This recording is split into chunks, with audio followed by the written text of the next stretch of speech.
Our meeting today and the various breakout sessions we had were tremendously productive. Most importantly, I provided the Prime Minister with an update on our efforts to end the bloody and horrible war in Ukraine with Russia, which would never have happened if I were president. That was not going to happen. I promise you that. After 3 years of hellacious conflict, approximately 1 million Ukrainians and Russians have been senselessly killed, but the number, I believe, is much higher than that.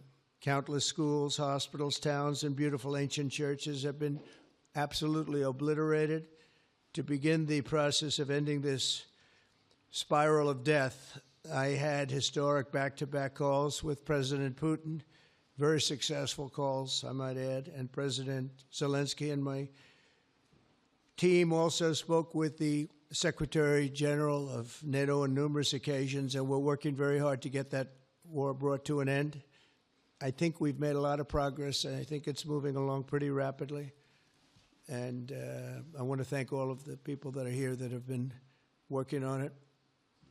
And we'll let you know what happens. It'll either be fairly soon or it won't be at all. In addition, this week I met with President Macron of France, as you know, and held talks with members of the G7. Tomorrow, the progress toward peace will continue when President Zelensky visits the White House.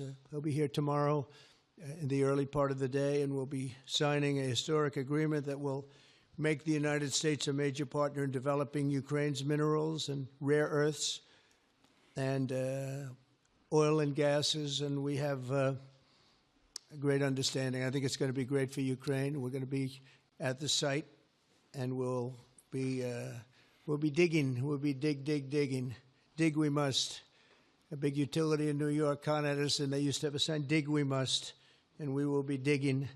But much of the European aid to Ukraine has been sent in the form of loans for which they expect to be paid back, and we didn't have that honor under the Biden administration. He sent money, or just sent it, money after money after money, and never had any knowledge of ever seeing it back. Maybe $300 to $350 billion, but under the breakthrough agreement, very unusual, which everyone said was difficult to get, but it's really very good for Ukraine and very good for us. The American taxpayers will now effectively be reimbursed for the money and hundreds of billions of dollars poured into helping Ukraine defend itself, which by and of itself is a very worthy thing to do. We've paid far more than any other country, and with most of our support, it's been paid in military, the finest weapons anywhere in the world. This includes vast amounts of military hardware, ammunition, and various other things that we now